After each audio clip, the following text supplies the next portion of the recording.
So this is from my children's series called actually it's young adult, called The Coventry Ghost, and this is book 1. And it's from The Haunting of the Wired Monk. And it's about transition. Chapter 16. It was warm and sunny spring afternoon.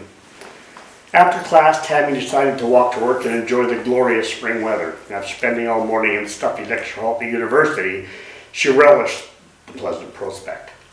She sighed, enjoying her brief moments of freedom between school and work.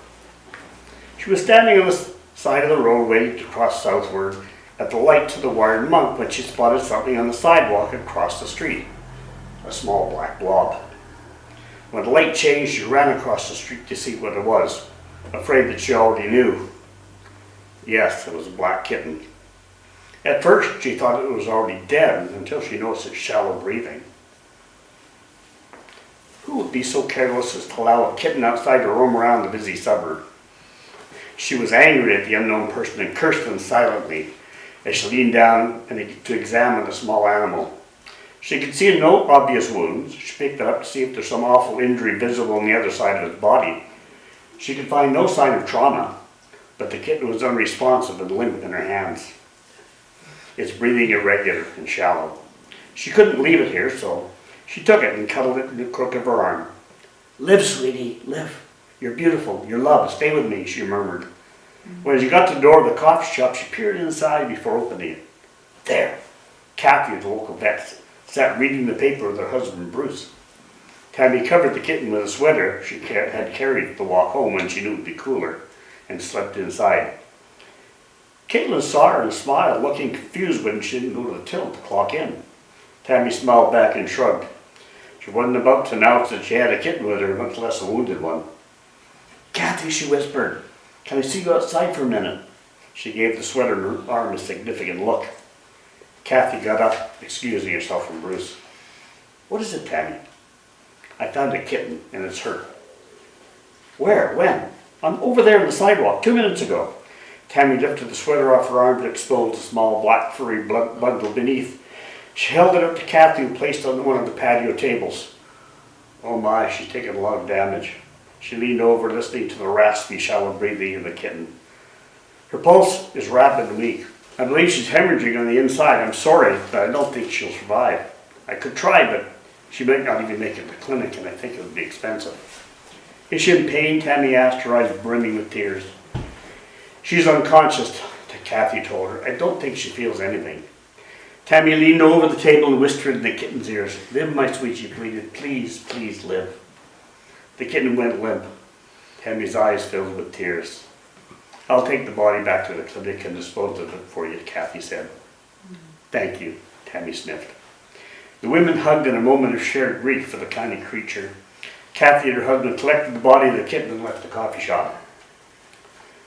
The kitten had let out one last shuddering breath as she heard the pleading of the nice lady. "Please live, you're so young, it isn't fair." "I can't," the kitten thought, "but I'll stay for you."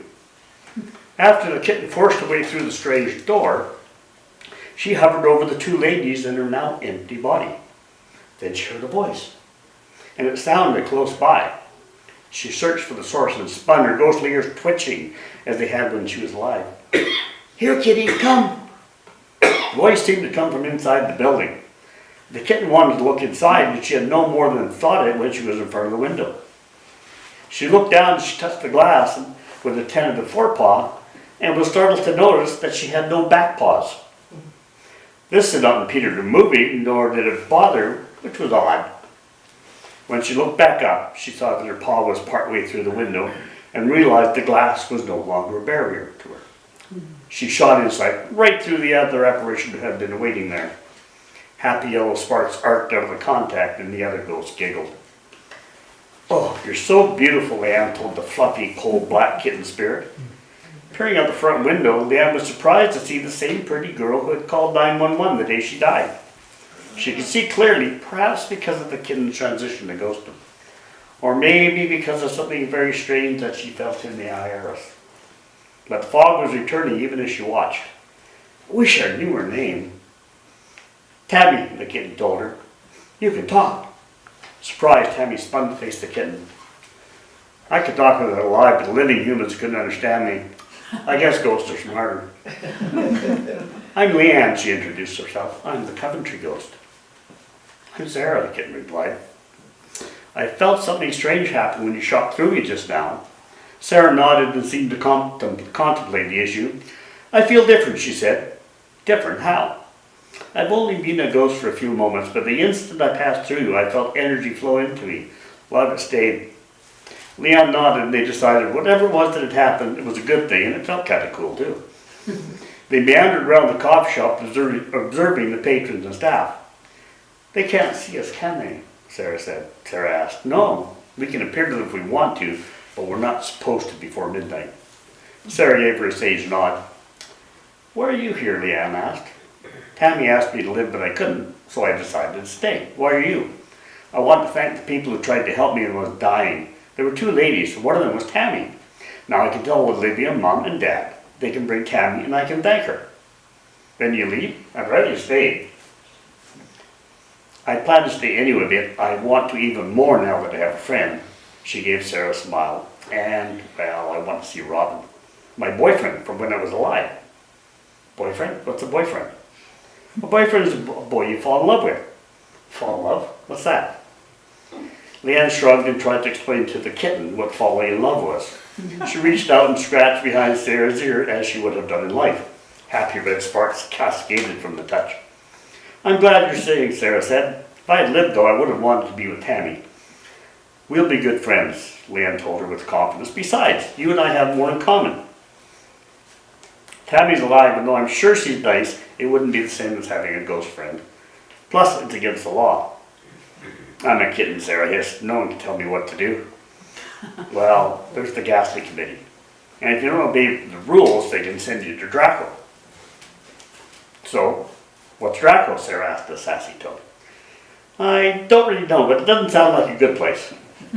Just let them try and send me to Draco. I'd hiss and swat at them with my sharp kitten claws. She batted into the air with her claws extended. Take this and that! Smack, smack, smack! She gave Leanne a fearless grin.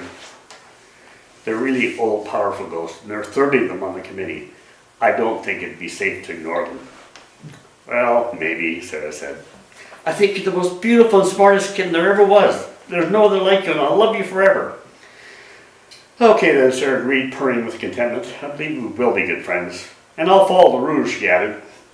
Leanne was pretty sure the smirk on Sarah's face meant she was lying.